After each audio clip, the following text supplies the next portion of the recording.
Hey my loves, இன்னைக்கு நம்ம பார்க்க போகிற படம் என்னன்னா 2025 வெளியான சாரி அப்படின்ற ஒரு தெலுங்கு படத்தை பற்றி தாங்க பார்க்க போகிறோம். இந்த படம் ஒரு தரமான சைக்காலஜிக்கல் கிரைம் த்ரில்லர் படங்க. சோசியல் மீடியாவில் தெரியாதவங்க கிட்ட பேசி பழகுனா என்ன நடக்கும் அப்படின்ற ஒரு விழிப்புணர்வை ஏற்படுத்துகிற ஒரு படமாக வந்திருக்குங்க. இந்த படத்தோட ஒன்லைனர் என்னன்னா, ஆராத்யா அப்படின்ற பொண்ணுக்கு சாரி கட்டுறதுனா ரொம்ப பிடிக்குங்க. கூட படிக்கிற ஃப்ரெண்ட்ஸ் எல்லாருமே பார்த்தீங்கன்னா அவங்களுக்கு பிடிச்ச மாதிரியான மாடர்ன் ட்ரெஸ்ஸை வியர் பண்ணியிருந்தாலும் எனக்கு சாரி கட்டுறதுக்கு தான் பிடிச்சிருக்கு அப்படின்னு சொல்லிட்டு தொடர்ந்து அவங்களுக்கு பிடிச்ச மாதிரி சாரி கட்டிட்டு வந்துட்டு இருந்திருக்காங்க. அப்படி ஒரு நாள் ஃப்ரெண்ட்ஸோட வெளியில போயிருக்கும்போது ஒரு போட்டோகிராஃபருக்கு பாத்தீங்கன்னா இந்த ஆராத்யாவை ரொம்ப பிடிச்சு போயிருதுங்க. தொடர்ந்து ஃபாலோ பண்ண ஆரம்பிக்கிறாரு. இன்ஸ்டாகிராம் ஐடியை கண்டுபிடிச்சு பேசி பழக ஆரம்பிக்கிறாரு. நாளடைவில் அந்த நபருக்கு ஆராத்யா மேல ஒரு சைக்கோத்தனமான காதல் உருவாகுதுங்க. அந்த சைக்கோத்தனமான காதல் எங்க கொண்டு போய் விட்டுச்சு அப்படின்றது தான் மொத்த படமே.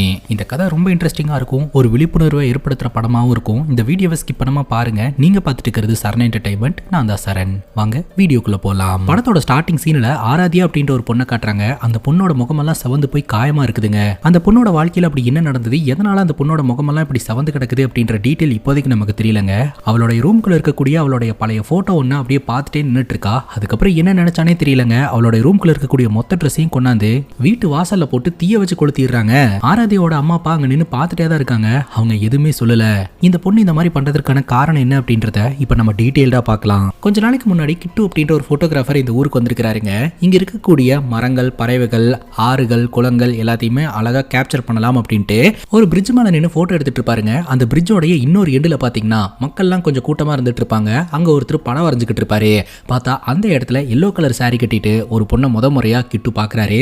அந்த எல்லோ கலர் சாரி கட்டி இருக்கக்கூடிய பொண்ணு வேற யாரும் கிடையாதுங்க, நம்ம ஆராத்யா தான். ஆராத்யாவை கேமரா லென்ஸ் வழியா தான் முறையா பாக்குறாரு. பார்த்த உடனே இந்த கிட்டுக்கு ரொம்பவே பிடிச்சு போயிருதுங்க. குறிப்பா அவங்க சாரி கட்டி இருக்கக்கூடிய விதம் இவரை ரொம்பவே அட்ராக்ட் பண்ணுது. அப்பவே ஆராத்யாவை நிறைய போட்டோ எடுத்து வச்சுக்கிறாருங்க. கம்யூனிகேட் பண்ணலாம் அப்படின்னு சொல்லிட்டு ஆராத்யா கிட்ட வரும்போது ஆராத்யா பாத்தீங்கன்னா அந்த இடத்துல இருந்து கிளம்பி போயிருவாங்க. இவரும் ரொம்ப தூரம் ஃபாலோ பண்ணிட்டு வராரு. ஒரு கட்டத்துக்கு மேல ஆராத்யா எங்க போனாங்கன்னே தெரியல. இவ்வளவு தூரம் ஓடி வந்தோம், அவங்க கிட்ட பேச முடியாம போச்சு அப்படின்னு சொல்லிட்டு ரொம்ப சோகமா ஒரு இடத்துல போய் உட்காந்துக்கிட்டு இருப்பாருங்க. அங்க பாத்தீங்கன்னா ரெண்டு பேர் சேர்ந்து ஒரு கண்ணாடியை தூக்கிட்டு போவாங்க. அப்ப அந்த கண்ணாடியில பாத்தீங்கன்னா பின்னாடி ஆராத்யா நின்னுட்டு இருக்கிற மாதிரி இருக்கும். திரும்பி பார்த்தா பட்டுன்னு ஆராத்யா அந்த டாக்ஸில ஏறி அந்த இடத்துல இருந்து கிளம்பி போயிருவாங்க. கிட்டுனால ஆராத்யா கிட்ட பேச முடியாம போயிருதுங்க. அவரோட ரூமுக்கு போறாரு. கேமரால இருக்கிற மெமரி கார்டு எடுத்து கம்ப்யூட்டர்ல போட்டு ஆராத்யாவோட போட்டோஸ் எல்லாத்தையுமே திரும்ப திரும்ப பார்த்துக்கிட்டே இருக்கிறாருங்க. ஒரு பைத்தியம் பிடிச்ச மாதிரி ரியாக்ட் பண்றாருங்க. ஆராத்யாவை அந்த அளவுக்கு இவருக்கு பிடிச்சு போயிருக்கு. அடுத்த நாள் காலையில 2 வீலர் பார்க்கிங்ல உட்காந்துக்கிட்டு இருப்பாருங்க. அப்ப பக்கத்துல ஒரு பொண்ணு அந்த பொண்ணோட ஸ்கூட்டர் ஸ்டார்ட் ஆக மாட்டேது, கொஞ்சம் ஹெல்ப் பண்ணுங்களேன் அப்படின்னு சொல்லி கேட்க இந்த கிட்டும் பாத்தீங்கன்னா போய் ஹெல்ப் பண்ணி கொடுப்பாரு. அந்த ஸ்கூட்டர்ல இருந்த பொண்ணு கொஞ்சம் தூரம் நகர்ந்த உடனே இன்னொரு பொண்ணு வந்து அந்த ஸ்கூட்டர்ல ஏறும். அந்த பொண்ணு வேற யாரும் கிடையாது, ஆராத்யா தான். ஆராத்யா அப்படின்னு சொல்லிட்டு உடனடியே ஒரு ஃபாலோ பண்ண ஆரம்பிக்கிறாருங்க. அதன் மூலமா ஆராத்யாவோட வீட்டையும் கண்டுபிடிச்சிடுறாரு. ஆராத்யாவோடைய பேரையும் கண்டுபிடிச்சிடுறாரு. ஆராத்யாவோட வீட்டில் யாரெல்லாம் இருக்காங்க அப்படின்னா ஆராத்யா, அவங்க அம்மா, அப்பா, அண்ணா அப்படின்னு சொல்லிட்டு வீட்டில் ஒரே பிரச்சனையா இருந்துட்டு இருக்குதுங்க. அதற்கான காரணம் என்ன அப்படின்னு பார்த்தீங்கன்னா, ஆராத்யா எப்போதுமே சாரி கட்டிட்டு போவாங்க. ஆனால் மற்ற பொண்ணுங்கள்லாம் சுடிதாரில் வருவாங்க, மாடர்ன் ட்ரெஸ்ல வருவாங்க. ஆனால் ஆராத்யா மட்டும் அவங்களுக்கு பிடிச்ச மாதிரி ஸ்டைலில் எப்போதுமே சாரி கட்டிட்டு தான் போயிட்டு இருப்பாங்க. ஸோ இதை எல்லாரும் ஒரே மாதிரி பார்க்க மாட்டாங்க இல்லையா? அந்த வகையில் இன்ஸ்டாகிராமில் பார்த்தீங்கன்னா ஆராத்யாவோட போஸ்ட்டுக்கு ஒருத்தன் பேடாக கமெண்ட் பண்ணி இருந்திருக்கிறான். அந்த கமெண்ட் பண்ணவனை கண்டுபிடிச்சு ஆராத்யாவோட அண்ணன் காலேஜ்லேயே வச்சு பொலவலன்னு பொழந்திருக்கிறான். ஆராத்யாவை அந்த பையன் கமெண்ட் பண்ணதை பத்தி யாருமே அது வரைக்கும் கண்டுக்கவே இல்லை. ஆனா அவங்க அண்ணன் அடிச்சதுக்கு அப்புறம் அந்த கமெண்ட் பாத்தீங்கன்னா காலேஜ் முழுக்க வைரல் ஆயிடுச்சு. தேவையில்லாம எதுக்கு இந்த மாதிரிலாம் பண்ற அப்படின்னு சொல்லிட்டு வீட்டில் வந்து ஆராத்யா அவங்க அண்ணா கிட்ட பயங்கரமா சண்டை போட்டுட்டு இருக்க. அவங்க அண்ணன் என்ன சொல்றாருன்னா, நீ எதுக்கு இந்த மாதிரி சாரி கட்டிட்டு இருக்கிற, ஒழுங்கா மற்ற பொண்ணுங்களை மாதிரி ட்ரெஸ் பண்ணிட்டு போ அப்படின்ற மாதிரி சொல்ல, எனக்கு பிடிச்சிருக்கு நான் கட்டுறேன் அப்படின்னு சொல்லிட்டு ஒரு ஆர்குமெண்ட். அவங்க அம்மாவும் அதை தான் சொல்றாங்க. உங்க அண்ணன் சொல்றதை கேட்டு நடந்துக்கோ, அவன் தான் சொல்றான்ல அப்படின்னு சொல்லிட்டு. ஆனா ஆராத்யா பாத்தீங்கன்னா அவங்க அப்பா கிட்ட போய் இந்த விஷயத்த சொல்லும் போது அவங்க அப்பா வந்து ஆராத்யாவுக்கு தான் சப்போர்ட் பண்றாங்க. என் பொண்ணுக்கு என்ன பிடிச்சிருக்கோ அதை பண்ணட்டும், யாரும் அவளை குறை சொல்லக்கூடாது அப்படின்னு சொல்லிட்டு. ஆராத்யாவோட அம்மா சொல்றாங்க, இப்படி செல்லம் கொடுத்துதா அவ இந்த மாதிரிலாம் எதிர்த்து பேசிக்கிட்டு இருக்கா அப்படின்ட்டு. இப்ப கிட்டுக்கு இந்த பொண்ணோட பேர் ஆராத்யா அப்படின்னு தெரிஞ்சு போச்சு இல்லையா? ராத்திரி ஃபுல்லா இன்ஸ்டாகிராம்ல ஆராத்யான்ற பேரை டிஃபரெண்டா போட்டு சோஷியல் மீடியால ப்ரொஃபைல் இருக்கான்னு தேட ஆரம்பிக்கிறாருங்க. ஆராத்யா அப்படின்ற பேர்ல ஒரு ஐடியா 2 ஐடியா கோடிக்கணக்கில் ஐடிஸ் இருக்குமே. அந்த வகையில எல்லா ஐடிஸையும் செக் பண்ணி பார்த்துக்கிட்டு இருக்கிறாரு. கடைசி வரைக்கும் இவரால் ஆராத்யாவோட ஒரிஜினல் ஐடியா கண்டுபிடிக்கவே முடியலங்க. ஒரு கட்டத்துக்கு மேல டயர்ட் ஆயிடுறாரு. கண்ணெல்லாம் சொக்க ஆரம்பிச்சிருச்சு. இருந்தாலும் இவர் விடுற மாதிரி இல்லைங்க. ஆராத்யாவோட நேமை வந்து டிஃப்ரெண்டா போட்டு தேட ஆரம்பிக்கிறாரு. அப்படி தேடும் போது ஆராத்யா தேவி அப்படின்ற பேர்ல பாத்தீங்கன்னா அவங்களோட ப்ரொஃபைல் இருக்குது. அந்த ப்ரொஃபைலை செக் பண்ணி பாக்குறாரு. அதுல ஏகப்பட்ட போஸ்ட் போட்டிருக்காங்க. ஒரு 500 போஸ்ட் போட்டிருப்பாங்கன்னு வைங்களேன். அந்த 500 போஸ்ட்ல ஒரு போஸ்ட்டை கூட விட்டு வைக்கலங்க. எல்லா போஸ்ட்டுக்கும் லைக் பண்ணி அது எல்லா போஸ்ட்டையும் வர்ணிச்சு கமெண்ட்டும் போட்டு விடுறாரு. அடுத்த நாள் காலையில் ஆராதியா பார்த்தீங்கன்னா கண்மொழிக்கிறாங்க. மொபைல் ஃபுல்லாக நோட்டிஃபிகேஷனாக இருக்கு. என்னன்னு பார்த்தா கிட்டு அப்படின்ற ஒருத்தர் தான் பார்த்தீங்கன்னா அவங்களோட ப்ரொஃபைலில் எல்லா ஃபோட்டோஸ்க்கும் கமெண்ட் பண்ணி வச்சிருக்காரு அப்படின்ற மாதிரி இருக்கு. யார் இந்த கிட்டு அப்படின்னு சொல்லி யோசனை பண்ண ஆரம்பிக்கிறாங்க. அதுக்கப்புறம் தொடர்ந்து கிட்டு மெசேஜ் பண்ண ஆரம்பிக்கிறாங்க. நான் ஒரு ஃபோட்டோகிராஃபர், உங்களை ஃபோட்டோ எடுக்கணும்னு ஆசைப்படுறேன் அப்படின்னு சொல்லிட்டு. ஆரம்பத்தில் இவங்க ஒழுங்காக ரெஸ்பான்ஸ் பண்ணல, ஒரு பேசிக்கான ரெஸ்பான்ஸை மட்டும் பண்ணிட்டு இருந்திருக்காங்க. அதுக்கப்புறம் தன்னோட ஃப்ரெண்ட்ஸ் எல்லாம் கூட்டிட்டு வந்து மொட்டை மாடியில் உட்கார வச்சு நேற்று ராத்திரி கிட்டு அப்படின்ற ஒருத்த மெசேஜ் பண்ணான். தொடர்ந்து மெசேஜ் பண்ணிக்கிட்டே இருக்கிறான். ஒரு ஃபோட்டோகிராஃபர்னு சொல்றான். ஆனால் அவனுடைய ஐடியில் ஃபோட்டோ எடுத்ததற்கான எந்த ஒரு ஃபோட்டோஸுமே இல்லை. அவனை நம்பலாமா வேணாமா அப்படின்னு சொல்லிட்டு இவங்க டிஸ்கஸ் பண்ணிட்டு இருக்கும்போதே அந்த இடத்துக்கு கரெக்டாக அவங்க அண்ணன் நாயை கூட்டிட்டு வந்துடுறாருங்க. தம் அடிக்க ஆரம்பிக்கிறாரு. நான் இங்கே ஃப்ரெண்ட்ஸோட பேசிக்கிட்டு இருக்கேன், இங்கே எதுக்கு இந்த மாதிரிலாம் பண்ணிட்டு இருக்கேன், ஃபோட்டோ எடுத்து அம்மா கிட்ட போட்டு கொடுத்துருவேன் அப்படின்ற மாதிரிலாம் சொல்ல அவங்க அண்ணனும் பார்த்தீங்கன்னா அந்த இடத்துல இருந்து கிளம்புறாரு. அவங்க வீட்டுக்கு பக்கத்தில் பார்த்தீங்கன்னா ஒரு கன்ஸ்ட்ரக்ஷன் சைட் ஒன்று இருக்குதுங்க. அந்த கன்ஸ்ட்ரக்ஷன் பில்டிங்ல இருந்து இந்த கிட்டு தொடர்ந்து அவருடைய கேமரா மூலமாக ஜூம் பண்ணி இவங்க என்ன பேசிக்கிட்டு இருக்கிறாங்க, என்ன பண்ணிக்கிட்டு இருக்கிறாங்க அப்படின்றதையெல்லாம் பார்த்துக்கிட்டு இருக்கிறாரு. குறிப்பாக நம்ம ஆராதியாவை ஃபோட்டோஸ் எடுத்துக்கிட்டே இருக்கிறாருங்க. கொஞ்ச நேரத்திலே பார்த்தீங்கன்னா ஆராதியாவும் ஆராதியாவோட ஃப்ரெண்ட்ஸும் செல்ஃபி எடுத்து இன்ஸ்டாகிராமில் ஒரு ஸ்டோரி போடுறாங்க. நாங்கள் மாலுக்கு போகிறோம் அப்படின்னு சொல்லிட்டு. உடனடியாக அந்த மாலுக்கு அவங்களுக்கு முன்னாடியே இவர் போய் வெயிட் பண்ணிக்கிட்டு இருக்கிறாருங்க. அங்கே ஆராதியா பர்ச்சேஸ் பண்ணுறதையும் நடந்து போகிறதையும் எல்லாத்தையும் தொடர்ந்து ஃபாலோ பண்ணிக்கிட்டே இருக்கிறாரு. ஃபோட்டோஸும் எடுத்துக்கிட்டே இருக்கிறாரு. அதுக்கப்புறம் இந்த கிட்டு என்ன நினைச்சாருனே தெரியல. ஆராதியாவோட வீட்டுக்கே போயிடலாம் அப்படின்னு சொல்லிட்டு இவர் பாட்டுக்கு போய் கதவை தட்டிக்கிட்டு இருக்கிறாருங்க. ஆராதியா தான் டோர் ஓப்பன் பண்ணுறாங்க. ஆராதியாவை பார்த்த உடனே ஒரு ஸ்டன் ஆயிடுறாரு. டக்குன்னு பார்த்தா அங்கே நின்றுட்டு இருக்கிறது ஆராதியா கிடையாது, ஆராதியாவோட அம்மா. யாருப்பா நீ, உனக்கு என்னப்பா வேணும் அப்படின்னு கேட்டுட்டு இருக்கும்போதே பின்னாடி ஆராதியோட அப்பா வந்து நின்றுட்டு இன்டர்நெட்டை ரெடி பண்ணுறதுக்கு வர சொல்லியிருந்தேன், அதை செக் பண்ணுறதுக்காக தான் வந்திருப்பாருன்னு நினைக்கிறேன், மேலே மோடம் இருக்கு போய் பாருங்க அப்படின்னு சொல்ல சரின்னு கேட்டுட்டு இவர் பாட்டுக்கு வீட்டுக்குள்ளே போயிடுறாருங்க. அங்கே இருக்கக்கூடிய ஆராதியோட ஃபோட்டோவை கவனிக்கிறாரு. ஆராதியோட ரூமை பார்க்குறாரு. அந்த மோடத்தை ரிப்பீட் பண்ணலான்னு நினைக்கும் போது அங்கே நாய் இருக்குதுங்க. அந்த நாயை பார்த்து பயந்துட்டு ஒரே ஓட்டமாக ஓடி வந்துடுறாரு.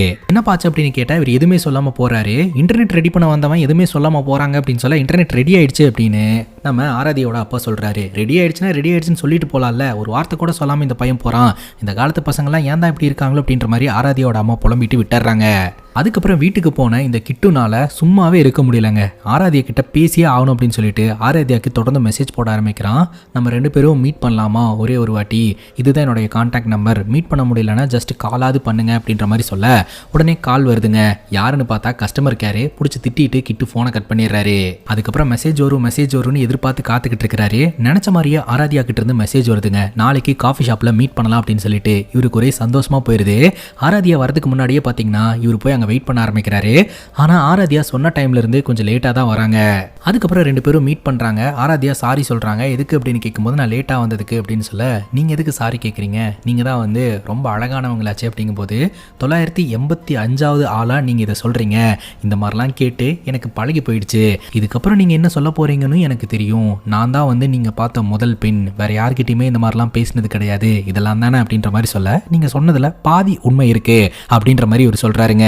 இவர் ஒரு மாதிரி அந்த இடத்துல கம்ஃபர்டபுளாக இல்லாத மாதிரி இருக்கிறாரு. பட்டுன்னு ஆராதியா கையை பிடிச்சிட்றாங்க. ஆராதியா இந்த கிட்டுவோட கையை பிடிச்ச உடனே கிட்டு பார்த்தீங்கன்னா அப்படியே ட்ரீமில் மிதக்க ஆரம்பிச்சிடுறாருங்க. ஆனால் ஆராதியா கிட்டுவோட பல்ஸை செக் பண்ணுறதுக்காக தான் கையை பிடிச்சிருப்பாங்க. பல்ஸ் வேகமாக துடிக்குது, நீங்கள் கம்ஃபர்டபுளாக இல்லை அப்படின்ற மாதிரி சொல்லிக்கிட்டு இருக்கிறாங்க. இது வரைக்கும் விலங்குகள் பறவைகளை மட்டும்தான் நான் ஃபோட்டோ எடுத்துகிட்டு இருந்தேன், நான் கேப்சர் பண்ண முதல் மனுஷி நீங்கள் தான், ஸோ நீங்கள் தான் என்னுடைய முதல் மாடல் அப்படின்ற மாதிரி கிட்டு அப்ரோச் பண்ணுறாருங்க. இவங்க பேசிக்கிட்டு இருக்கும்போதே நம்ம ஆராதியாவுக்கு ஒரு ஃபோன் கால் வருதுங்க. அட்டன் பண்ணி நான் ஃப்ரெண்ட்ஸை பார்க்கறதுக்காக வந்திருக்கிறேன், ஓகே சரி அப்படின்னு சொல்லிட்டு ஃபோனை கட் பண்ணுறாங்க. கிட்டு கேட்குறாரு பாய் ஃப்ரெண்டா அப்படின்ட்டு. பட்டுன்னு ஆராதியா கோவப்படுறாங்க. இல்லை சாரி அப்படின்னு சொல்ல பாய் ஃப்ரெண்டெல்லாம் கிடையாது, என்னுடைய அண்ணா, நான் உடனே போய் ஆகணும் அப்படின்னு சொல்லிட்டு கிட்ட நம்ம அப்புறம் பார்க்கலாம், இன்ஸ்டாகிராமில் டச்லேயே இரு அப்படின்னு சொல்லிட்டு அந்த இடத்துல இருந்து கிளம்பி போயிடுறாங்க. ஆராதியாவுக்கு அவங்க அண்ணா கால் பண்ணது கிட்டுக்கு பிடிக்கலங்க.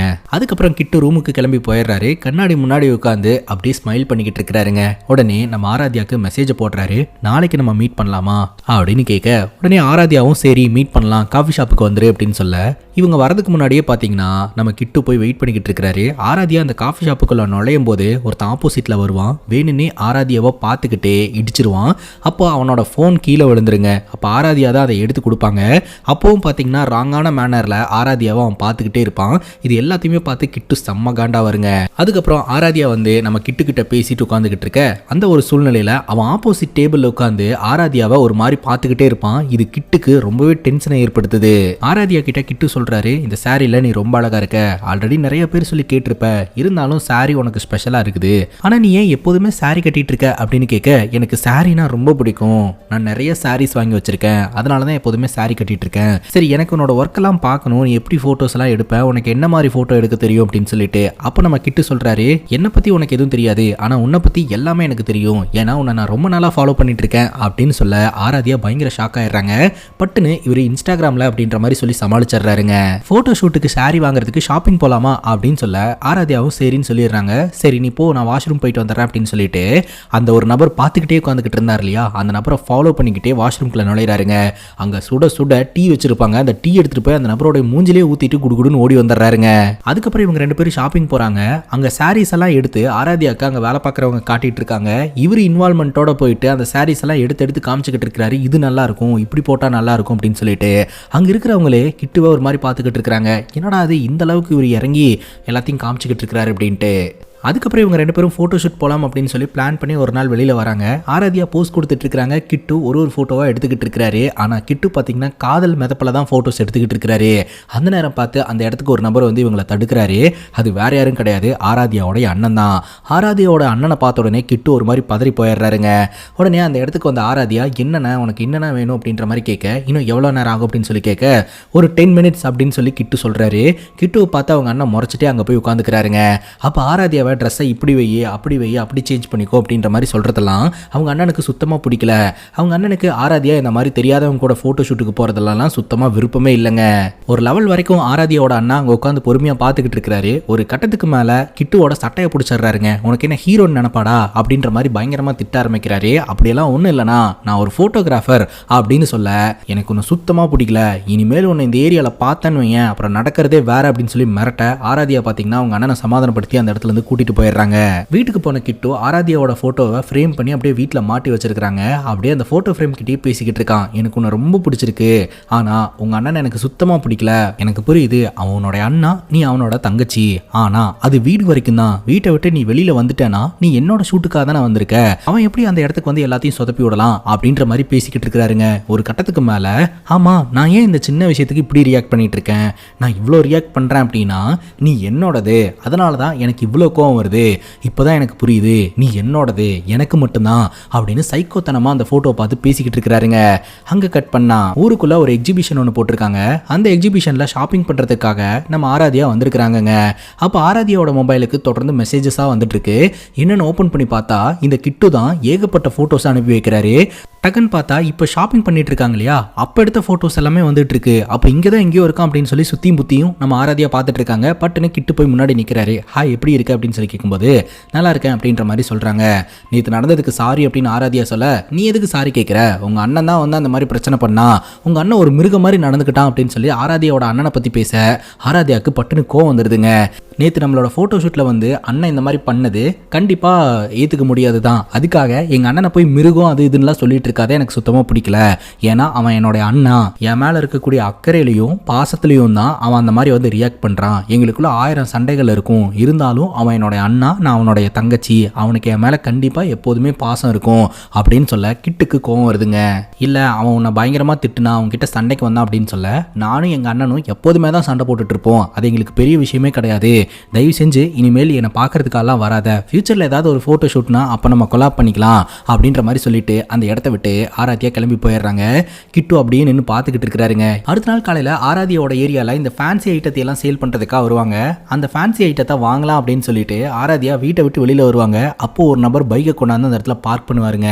ஒருவேளை கிட்டுவா இருக்குமோ அப்படின்னு சொல்லிட்டு ஒரு செகண்ட் ஆராதியா பயந்து போயிடுவாங்க. பார்த்தா அது வேற யாரோ.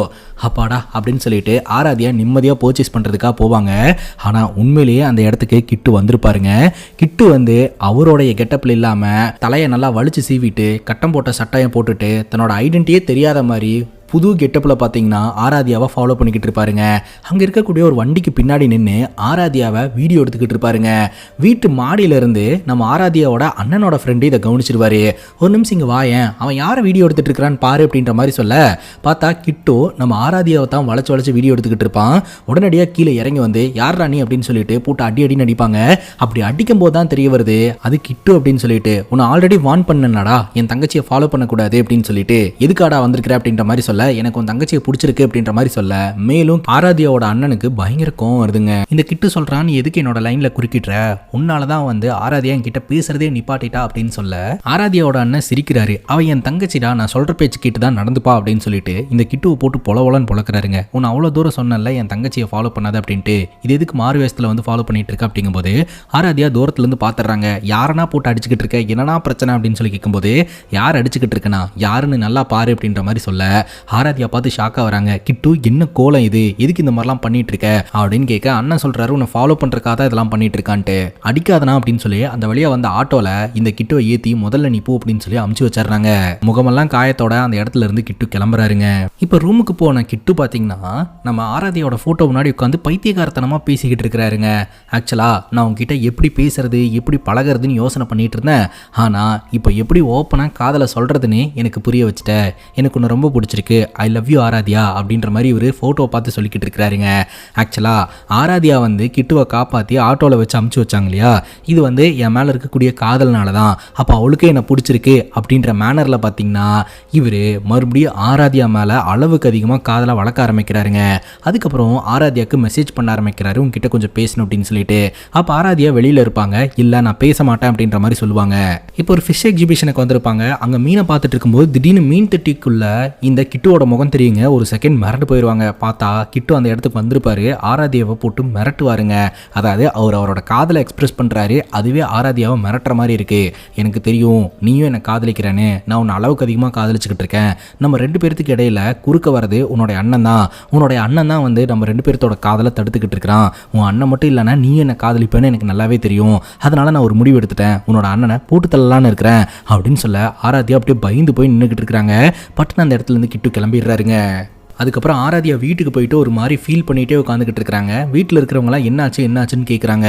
முறையாக ஆராத்யா பார்த்தீங்கன்னா அண்ணா உங்ககிட்ட கொஞ்சம் பேசணும் அப்படின்ற மாதிரி சொல்ல, என்ன விஷயம் என்னாச்சு அப்படின்னு கேட்கும்போது, இந்த கிட்டு இருக்கான் இல்லையா, அவன் உன்னை கொன்றுவேன் அப்படின்னு மிரட்டுறான், எனக்கு ரொம்ப பயமாக இருக்குது அப்படின்ற மாதிரி சொல்ல, அப்படியா மிரட்டுறான், சரி இனிமேல் நான் சொல்கிறத மட்டும் கேட்டு நடந்துக்கோ, நாளைக்கு உன்னை மீட் பண்ணணும் அப்படின்னு சொல்லி காஃபி ஷாப்புக்கு வரவை அப்படின்னு சொல்ல, உடனடியாக ஆராத்யா பார்த்தீங்கன்னா அதை பண்ணுறாங்க. கிட்டு பார்த்தீங்கன்னா அந்த காஃபி ஷாப்பில் உட்காந்து நான் இங்கே இருக்கேன் எவ்வளோ நேரம் ஆகும் அப்படின்னு மெசேஜ் பண்ண ஆரம்பிச்சிருந்திருக்கான். ஆனா நம்ம ஆராத்யாவோட அண்ணன் சொல்லிட்டாரு, நீ ரிப்ளைவே பண்ணாத, ஆனா மெசேஜஸ் எல்லாம் பாரு அப்படின்னு சொல்லிட்டு. இந்த கிட்டு தொடர்ந்து ஒரு 20-25 மெசேஜ் அனுப்பிச்சிருப்பாருங்க. ஆனா எல்லாமே சீன் நோட் வருது. மெசேஜ் பாக்குறேன் ஆனா ரிப்ளை பண்ண மாட்டேன்ற, உனக்கு என்ன ஆச்சு, நான் இங்க உனக்காக தான் காத்துக்கிட்டு இருக்கேன் அப்படின்ற மாதிரி கிட்டு மெசேஜ் போட்டுக்கிட்டே இருக்கிறாருங்க. ஆராத்யா அவங்க அண்ணன் கிட்ட சொல்றாங்க, எனக்கு இப்போ என்ன பண்றதுனே தெரியல அப்படின்னு சொல்லிட்டு. அப்போ ஆராத்யாவோட அண்ணன் சொல்றாரு, நான் பின்னாடி இருக்கிற டேபிள்ல தான் உட்காந்துக்கிட்டு இருக்கிறேன், அவன் எங்க தங்கிட்டு இருக்கான் அப்படின்றத நான் கண்டுபிடிக்கணும், நீ அமைதியா விட்டு நான் பாத்துக்கிறேன் அப்படின்ற மாதிரி சொல்ல, கொஞ்ச நேரம் வெயிட் பண்ணி பார்த்துட்டு கிட்டு அந்த இடத்துல கிளம்பிடுறான். கிட்டு அங்கிருந்து போன உடனே பாத்தீங்கன்னா நம்ம ஆராத்யாவோட அண்ணனோட ஃப்ரெண்டும் இந்த கிட்டுவை ஃபாலோ பண்ணிட்டு அவன் தங்கி இருக்கக்கூடிய இடத்த கண்டுபிடிக்கிறாங்க. இவங்க போய் கதவை தட்டுறாங்க. கிட்டு கதவை ஓபன் பண்றாரு. பார்த்தா உள்ள ஏகப்பட்ட போட்டோஸ் இருக்குதுங்க. எல்லாமே ஆராத்யாவோட போட்டோஸா இருந்துட்டு இருக்குது. அதை பார்த்ததும் நம்ம ஆராத்யாவோட அண்ணனுக்கு வந்தது பாருங்க கோவம். கிட்டுவை போட்டு பொலன்னு புழக்கிறாருங்க. ஆசை தீர அடின்னு அடிக்கிறாரு. ஒரு கட்டத்துக்கு மேல கடைசியா நான் உன்னை வார்ன் பண்றேன், இனிமேல் ஆராத்யாவோட பேரை கூட நீ சொல்லக்கூடாது, அதை மீறி பண்ணனா அப்புறம் நடக்கிறதே வேற அப்படின்னு சொல்லிட்டு அந்த இடத்துல இருந்து கிளம்பி வந்துடுறாங்க.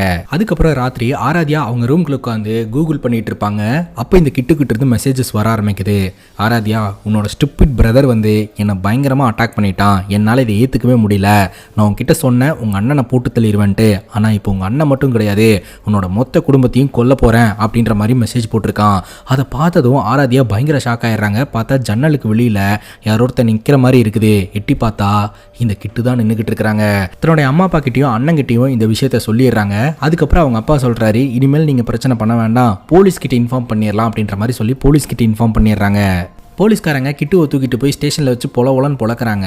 இன்ஸ்டாகிராமில் பொண்ணுங்களை டார்கெட் பண்ணி ஃபாலோ பண்ணி ஃபோட்டோ ஷூட் எடுக்கிறேன் அப்படின்னு சொல்லி அவங்கள ட்ராப் பண்ணி அதுக்கப்புறம் அவங்கள தப்பாக ஃபோட்டோ எடுத்து பிளாக்மெயில் பண்ணி பணம் சம்பாரிச்சு இன்னும் என்னென்னலாம் பண்ணலான்னு இருக்கடா அப்படின்னு சொல்லி போட்டு அடிக்க அதுக்கு இந்த கிட்டு சொல்கிறான், நீங்கள் சொல்கிற மாதிரிலாம் கிடையாது, நான் ஆராத்யாவை காதலிக்கிறேன் அப்படின்னு சொல்லிட்டு. அது மட்டும் இல்லாமல் ஆராத்யாவும் என்னை காதலிக்கிறா அப்படின்னு சொல்ல அந்த இன்ஸ்பெக்டர் பயங்கர டென்ஷன் ஆயிடுறாரு. இது ஆராத்யா உன்னை காதலிக்கிறாளா? நீ என்னமோ ஆராத்யா உன்னை காதலிக்கிறான்னு சொல்கிற, ஆனால் அவள் கொடுத்த கம்ப்ளைண்ட்ல அப்படி இல்லையே அப்படின்னு சொல்லிட்டு அந்த கம்ப்ளைண்ட்டை படிச்சு காட்டுறாங்க. ஆராத்யா டீட்டெயிலாக கம்ப்ளைண்ட் கொடுத்துருப்பாங்க. எப்படி இவங்க 2 பேருக்குள்ள பழக்கம், இவன் அவங்க அண்ணனை மிரட்டினது, குடும்பத்தை கொன்றுவேன் அப்படின்னு மிரட்டினது எல்லாமே பார்த்தீங்கன்னா அந்த கம்ப்ளைண்ட்ல இருக்குங்க. அவங்க அண்ணன் கை வச்சதுனால தான் இந்த மாதிரி கோவத்தில் மிரட்டி இருப்பான் அப்படின்னு சொல்லிட்டு இனிமேல் இவன் இந்த பொண்ணோட லைனில் குறுக்கிடாமல் இருக்கிறதுக்கு என்ன பண்ணலாம் அப்படின்னு சொல்லிட்டு மறக்க முடியாத அளவுக்கு போலீஸ்காரங்க அடின்னு அடிச்சுட்டு இனிமேல் அந்த பொண்ணோட லைனில் நீ குறுக்கிடக்கூடாது, கிளம்பு அப்படின்ற மாதிரி சொல்லி அந்த இடத்துல இருந்து அமுச்சு விட்டுருவாங்க. ஆனால் இவன் போலீஸ் ஸ்டேஷன்லேருந்து வெளியில் வந்தான் இல்லையா, அன்னைக்கே இவனோட வேலையை காட்டுறாங்க. ராத்திரி எல்லோரும் தூங்கிட்டு இருக்கும்போது காம்பவுண்ட் ஏறி குதிச்சு வீட்டுக்குள்ளே நுழையிறான். வீட்டில் இவங்க டைகர் அப்படின்னு சொல்லிட்டு ஆசையாக ஒரு நாய் ஒன்று வளர்த்துக்கிட்டு இருப்பாங்க. அந்த நாயை சுருக்கு வச்சு கொலை பண்ணிடுவாங்க. அதுக்கப்புறம் வீட்டுக்குள்ளே நுழைஞ்சவன் அவங்க அம்மா அப்பா அண்ணா தூங்கிட்டு இருக்கிறதையெல்லாம் பார்த்துட்டு அடுத்து ஆராத்யாவோட ரூம்குள்ளே போகிறான். ஆராத்யா தூங்கிட்டு இருக்கிறத கொஞ்ச நேரம் பக்கத்துலேயே உட்காந்து ரசிச்சுட்டு அதுக்கப்புறம் ஆராத்யாவோட ட்ரெஸ் ஒன்றை தூக்கிட்டு அந்த இடத்துல இருந்து ஓடிடுறாங்க. அடுத்த நாள் காலையில் ஆராத்யாவோட அண்ணன் வழக்கம் போல் அந்த நாய்க்கூட விளையாடலாம் அப்படின்னு சொல்லிட்டு போய் பார்த்தா அந்த நாய் எழுந்திருக்கவே மாட்டேது. அதுக்கப்புறம் குடும்பத்தினர்கள் வந்து பார்க்கும்போது தான் தெரிய வருது அந்த நாய் இறந்து போச்சு அப்படின்னு சொல்லிட்டு. அப்படியே இன்னொரு பக்கம் இந்த கிட்டோ நம்ம ஆராத்யாவோட ட்ரெஸ் எல்லாம் தன்னோட உடம்பு மேலே பூத்திட்டு நீ எனக்கு சொந்தம், எனக்கு மட்டுமே சொந்தமானவ, உன்னை நான் அடையாமல் விடமாட்டேன் அப்படின்ற மாதிரிலாம் சைக்கோத்தனமாக பேசிக்கிட்டு இருக்கிறாங்க. கொஞ்ச நாள் பார்த்தீங்கன்னா இந்த கிட்டோ ஆராத்யாவோட லைனில் குறுக்கிட மாட்டான். அப்புறம் ஆராத்யா தன்னோட ஃப்ரெண்ட்ஸோட வெளியில் போயிட்டு வீட்டுக்கு வரும்போது பிளாக் கலர் ஹுடி போட்டு அந்த இடத்துல யாரோ ஒருத்தங்க நின்றுட்டு இருக்கிற மாதிரி இருக்கும். ஆராத்யா கொஞ்சம் பயப்படுவாங்க. டக்குன்னு பார்த்தா ஆராத்யாக்கு பின்னாடி இந்த கிட்டு வந்து நின்றுட்டு இருப்பான். பட்டுன்னு ஆராத்யாவை அட்டாக் பண்ணி அந்த இடத்துல இருந்து கிட்னாப் பண்ணிடுவாங்க. ஆராத்யா என்ன வீட்டுக்கு வரல அப்படின்னு சொல்லிட்டு ஆராத்யாவோட அம்மா அப்பா அண்ணா எல்லோருமே பதறி போயிடுவாங்க. ஆராத்யாவை ஒரு அபடனான பில்டிங்ல கட்டி போட்டு வச்சிருக்காருங்க. நீ எப்படி என்னை வந்து அம்போன்னு விடலாம், உங்க அண்ணன் மிரட்டினா அப்படின்றதுக்காக என்னை வந்து நீ கலட்டி விட்டுறலாமா அப்படின்ற மாதிரி கிட்டு பேசிக்கிட்டு இருக்கிறாருங்க. என்னமோ ஆராத்யா வந்து கிட்டுவை லவ் பண்ணி ஏமாத்தின மாதிரி இவர் பேசிக்கிட்டு இருக்கிறாரு. நீ வந்து என்னை ஏமாத்திட்டு போகலாம், ஆனால் நான் அந்த மாதிரி கிடையாது, உன் அண்ணன் இல்லை, யார் வந்து என்னை மிரட்டினாலும் நான் உன்னை விட்டு கொடுக்க மாட்டேன், ஏன்னா அந்த அளவுக்கு நான் காதலிக்கிறேன் அப்படின்ற மாதிரி பேசுறாருங்க. நீ வந்து என்ன காதலிக்கிறேன்னு எனக்கு தெரியும், காதலிச்சா மட்டும் பத்தாது, காதலை வெளிக்காட்டவும் தெரியணும், வெளிக்காட்டு அப்படின்னு சொல்லி ஆராத்யாவை போட்டு கிட்டு பயங்கரமா டார்ச்சர் பண்றாங்க. ஆராத்யாவை பார்த்தீங்கன்னா பயங்கரமா அழுகுறாங்க, என்னை விட்டுரு, என்னை போக விட்டுரு, நான் போகணும் அப்படின்ற மாதிரி சொல்லிட்டு. இப்படி ஆராத்யா அழுதுகிட்டு இருக்கிறது எல்லாத்தையுமே பார்த்தீங்கன்னா இவன் கேமரா ஆன் பண்ணி வீடியோ எடுத்துக்கிட்டு இருக்கிறாங்க. அந்த அவனனான இடத்துலயே நம்ம ஆராத்யாவை கட்டி போட்டு வச்சிடறான். ஆராத்யா ஹெல்ப்னு சொல்லி கத்திக்கிட்டே இருக்கிறாங்க. அந்த சத்தத்தை கேட்டு ஒரு நபர் அந்த இடத்துக்குள்ள நுழையிறாருங்க. அந்த நபர்கிட்ட எனக்கு உதவி செய்யுங்க அப்படின்னு சொல்ல அந்த நபரும் பார்த்தீங்கன்னா உதவி செய்கிறேன் அப்படின்னு சொல்கிறாரு. ஆனால் அந்த நபருக்கு பார்த்தீங்கன்னா தமிழ் தெரியல, அவர் ஹிந்தி மட்டும்தான் பேசுகிறாரு. அவர்கிட்ட ஆராத்யானால புரிய வைக்க முடியல. சரி என்னை வெளியில் கூட்டிகிட்டு போ அப்படின்ற மாதிரி சொல்ல அதை புரிஞ்சுக்கிட்டு அவர் வெளியில் கூட்டிகிட்டு போகிறதுக்கு ட்ரை பண்ணுறாரு. அப்போது அந்த இடத்துக்கு வந்த கிட்டு பார்த்தீங்கன்னா அந்த நபரை போட்டு அடின்னு அடிக்க நம்ம ஆராத்யா பார்த்தீங்கன்னா எப்படியாவது அந்த சண்டையை நிப்பாட்டி நம்ம அந்த இடத்துலேருந்து தப்பிச்சிடலாம் அப்படின்னு முயற்சி பண்ணுறாங்க. ஆனால் ஆராத்யா கண்ணு முன்னாடியே அந்த நபரை ரொம்ப கொடூரமாக இந்த கிட்டு கொலை பண்ணுறான். அதை பார்த்து ஆராத்யா மிரண்டு போயிடுறாங்க. அந்த அதிர்ச்சியில் கிட்டு தோல் மேலேயே சாஞ்சு அப்படியே உட்காந்துக்கிட்டு இருக்கிறாங்க. இந்த கிட்டு வந்து சொல்லிக்கிட்டு இருக்கான், நான் அவன் மேலே அளவுக்கு அதிகமாக காதல் வச்சுருக்கேன், நீ ஏன் அந்த காதலை வந்து புரிஞ்சிக்கவே மாட்டேன்ற அப்படின்னு சொல்லிட்டு. அப்போது இந்த கிட்டு கிட்ட நம்ம ஆராத்யா நல்லா யோசனை பண்ணி சொல்கிறாங்க, எனக்கு இப்போ தான் எல்லாமே புரிஞ்சுது, நீ என் மேலே எவ்வளோ அன்பு வச்சுருக்க அப்படின்ட்டு, நானும் உன்னை காதலிக்கிறேன், நான் என்னோட காதலை வெளிப்படுத்துகிறேன் அப்படின்ற மாதிரி சொல்ல இந்த கிட்டுக்கு ஒரே சந்தோஷங்க. ஆராத்யாவோட பிளானே அவன் பாணியிலேயே போய் எப்படியாவது இந்த இடத்துலேருந்து எஸ் ஆயிடலாம் அப்படின்றது தான். அதுக்கப்புறம் ஆராத்யாவுக்கு ஒரு சாரீ கொடுக்குறான். அந்த சாரியை பார்த்தீங்கன்னா ஆராத்யா போய் கட்டுறாங்க. இப்போ இந்த கிட்டு மறுபடியும் வந்து காதலை சொல்கிறான். ஆனால் ஆராத்யாவோட கண்ணில் பார்த்தீங்கன்னா சுத்தமாக காதலே இல்லை. அதை கிட்டு கண்டுபிடிச்சிட்றான். நீ சும்மா தான் சொல்லிக்கிட்டு இருக்க, உனக்கு உண்மையிலேயே என் மேலே காதல் இல்லை தானே அப்படிங்கும்போது பட்டுன்னு ஆராத்யா நடிக்க ஆரம்பிச்சிடுறாங்க. இல்லை எனக்கு உன் மேலே காதல் இருக்குது அப்படின்னு சொல்லிட்டு.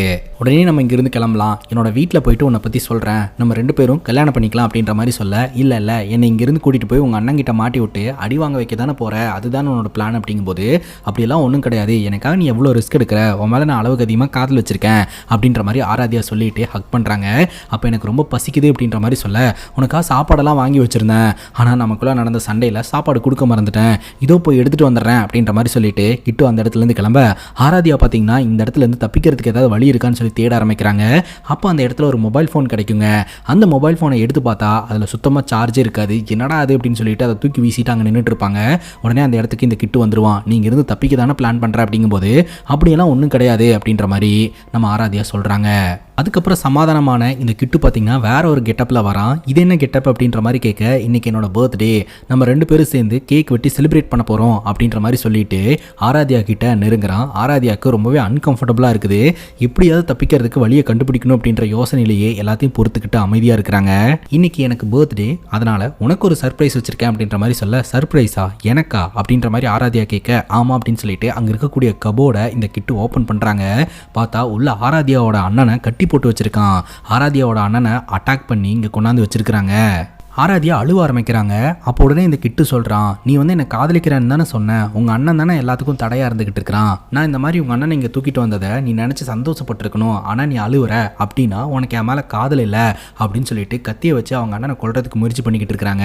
அதுக்கப்புறம் டேபிள் மேலே ஆராத்யாவோட அண்ணனை வச்சு கையில் கயிறுலாம் போட்டு கட்டி வச்சு கட்டிங் பிளேடை வச்சு ஆராத்யாவோட அண்ணனோட விரலை பயங்கரமாக அட்டாக் பண்ணுறான். அண்ணனால் வலி தாங்கவே முடியலைங்க. ஆப்போசிட்டில் ஆராத்யா உட்காந்து அழுதுகிட்டே இருக்கிறாங்க. சரி, நீ என்னை காதலிக்கிறேன்னா இந்த கட்டிங் பிளேடை வச்சு உங்கள் அண்ணனோடைய கையை வந்து விரலை வந்து வெட்டணும், அப்படி வெட்டலை அப்படின்னா நான் கத்தியை வச்சு உங்கள் அண்ணனோட கழுத்தை அறுத்துருவேன் அப்படின்ற மாதிரி மிரட்டுறான். ஆராத்யாவுக்கு அந்த கட்டிங் பிளேடை தொடுறதுக்கே பயமாக இருக்குதுங்க. அப்படியே கையெல்லாம் கிடுக்கிடுன்னு நடுங்குது. உடனே இந்த கிட்டு சொல்கிறான், சரி ஒரு சின்ன பிரேக் எடுத்துக்கோ, ரிலாக்ஸ்ட் ஆகிட்டு நம்ம இந்த கேமை விளையாடலாம் அப்படின்ற மாதிரி சொல்லிட்டு அவன் அந்த ரூமை விட்டு வெளியில் போகிறான். இதுதான் சரியான சான்ஸ் அப்படின்னு சொல்லிட்டு ஆராத்யா பார்த்தீங்கன்னா அவங்க அண்ணனோட கயிறெல்லாம் அவுத்து விட, அவங்க அண்ணனுக்கு பார்த்தீங்கன்னா உடம்புல சுத்தமாக எனர்ஜியே இல்லை. ஏன்னா அந்த அளவுக்கு அவங்க அண்ணனை அட்டாக் பண்ணி தூக்கிட்டு வந்திருக்கிறான். இருந்தாலும் பார்த்தீங்கன்னா தங்கச்சியை காப்பாற்றுறதுக்காக இந்த கிட்ட சண்டை போடலான்னு முடிவு பண்ணி, நீ இந்த வழியில் தப்பிச்சு போயிரு, நான் அவனை பார்த்துக்கிறேன் அப்படின்னு சொல்லிட்டு இந்த கிட்டுவை அட்டாக் பண்ணும்போது கிட்டு பார்த்தீங்கன்னா கத்தியால் அவங்க அண்ணனை குத்திடுறான். இருக்கிற கொஞ்சம் நஞ்ச எனர்ஜியும் பார்த்தீங்கன்னா பேர்ன் ஆக ஆரம்பிக்குது. அப்போ ஒரு ட்ரெஸ்ஸை கொடுத்து நீ இதை வியர் பண்ணிட்டு வரணும், அப்படி இல்லைன்னா அவங்க அண்ணனை கொண்டுருவோம் அப்படின்ற மாதிரி இந்த கிட்டு மிரட்டுறான். சரின்னு சொல்லிட்டு அந்த ட்ரெஸ் ஆராத்யா போய் வியர் பண்ணிட்டு வராங்க. அந்த ட்ரெஸ் வேற எந்த ட்ரெஸ்ஸும் கிடையாது, ஆராத்யாவோட வீட்டில் இருந்து தூக்கிட்டு வந்தானே அதே ட்ரெஸ். முதல் முறையாக இவன் ஒரு எல்லோ கலர் சாரியில் பார்த்தான் இல்லையா, அந்த சாரியை தான் கட்டிட்டு வர சொல்லியிருந்திருக்கிறான். இப்போ ஆராத்யாவோட அண்ணனுக்கும் இந்த கிட்டுக்கும் இடையில சண்டை நடந்துட்டு இருக்குதுங்க. ஒரு கட்டத்துக்கு மேலே ஆராத்யாவோட அண்ணனுக்கு பயங்கரமாக கத்தி குத்தெல்லாம் விழ ஆரம்பிக்குது. இதுக்கு மேலே ஆராத்யாவோட அண்ணனால இந்த கிட்டு எதிர்த்து சண்டை போட முடியலங்க. அப்படியே கீழே விழுந்து இறந்தே போறாரு. ஆராத்யா தப்பிச்சு போகிறதுக்கு ஃபர்ஸ்ட் முயற்சி பண்ணுவாங்க. அதுக்கப்புறம் அவங்க அண்ணன் இறந்ததை நினச்சி அண்ணனோட டெட் பாடி பக்கத்தில் உட்காந்து அழுதுகிட்டு இருப்பாங்க. அப்போ கிட்டு அந்த இடத்துக்கு வந்துட்டு, உங்கள் அண்ணன் மட்டும் இல்லாமல் இருந்திருந்தா இந்நேரம் நம்ம செஞ்சிருப்போம்ல அப்படின்ற மாதிரிலாம் பேசிக்கிட்டு இருப்பான். கடுப்பான ஆராத்யா அங்கே இருக்கக்கூடிய கத்தி எடுத்து பட்டுன்னு இந்த கிட்டுவை குத்திடுவாங்க. இருந்தாலும் இந்த கிட்டு பார்த்தீங்கன்னா நம்ம ஆராத்யாவை அட்டாக் பண்ணுவான். இருந்தாலும் ஆராத்யா விட்டுறதா இல்லைங்க. மனசை திடப்படுத்திக்கிட்டு அந்த கத்தியால் கிட்டுவை பயங்கரமாக அட்டாக் பண்ணி சாவடிச்சிருவாங்க. அப்படியே கிட்டு கீழே விழுந்து இறந்து போகிறான். அந்த இடத்த விட்டு இவங்க வெளியேறாங்க.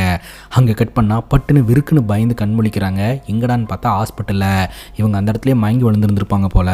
அதுக்கப்புறம் தான் போலீஸ் டாக்டர்ஸ் எல்லாம் வந்து நம்ம ஆராத்யாவை ரெக்கவர் பண்ணி என்ன நடந்தது அப்படின்றதையெல்லாம் தெரிஞ்சிருந்துருக்காங்க. இப்போ ஆராத்யா வீட்டில் இருக்கிறாங்க. படத்தோட ஸ்டார்டிங் சீனில் ஆராத்யா ட்ரெஸ் எல்லாம் கொண்டாந்து எரிச்சாங்க இல்லையா, அந்த ஒரு காட்சியை காட்டுறாங்க. இது வரைக்கும் ஆராத்யாவை நம்ம சாரியில் மட்டும்தான் பார்த்துருப்போம். இப்போ சாரியை கட்டாமல் வேற ஒரு ட்ரெஸ்ஸை வியர் பண்ணிட்டு அவங்களோட மொத்த சாரி கலெக்ஷன்ஸையும் தூக்கிட்டு வந்து வீட்டு வாசலில் போட்டு தீய வச்சு கொளுத்துறாங்க. இந்த சாரினால தான் எல்லா பிரச்சனையும். அப்போவே அண்ணன் பேச்சை கேட்டு மற்ற பொண்ணுங்க மாதிரி ட்ரெஸ் பண்ணிட்டு போயிருந்தா இவன் நம்மளை ஃபாலோ பண்ணியிருக்கவே மாட்டான் அப்படின்ற மாதிரி அந்த இடத்துல அழுதுட்டு நின்றுட்டு இருப்பாங்க. அவங்க அம்மா அப்பா வந்து ஆறுதல் சொல்லுவாங்க. ஆனால் அண்ணன் இறந்து போயிட்டாருங்க. இதோட இந்த படம் முடியுது. இந்த படத்தின் மூலமாக என்ன சொல்ல வராங்க அப்படின்னா, சமூக வலைதளங்களில் முகம் தெரியாத நபர்கள் கூட பழகிறது, அவங்க கூட வந்து வெளியில் போகிறது, இது எல்லாத்தையுமே அவாய்ட் பண்ணிக்கங்க அப்படின்றத தான் சொல்ல வராங்க. இந்த படத்தை பற்றி நீங்கள் என்ன நினைக்கிறீங்க அப்படின்னு உங்களோட கருத்தை கமெண்ட் செக்ஷனில் பதிவு பண்ணுங்கள். அண்ட் இதே மாதிரி வேறு எதனா படத்தை பற்றி பேசணும் அப்படின்னாலும் படத்தோடைய பேரை கமெண்ட் செக்ஷனில் சொல்லுங்கள். இதே மாதிரி வேறு ஒரு நல்ல வீடியோவில் வந்து சந்திக்கிறேன். Love you guys, take care and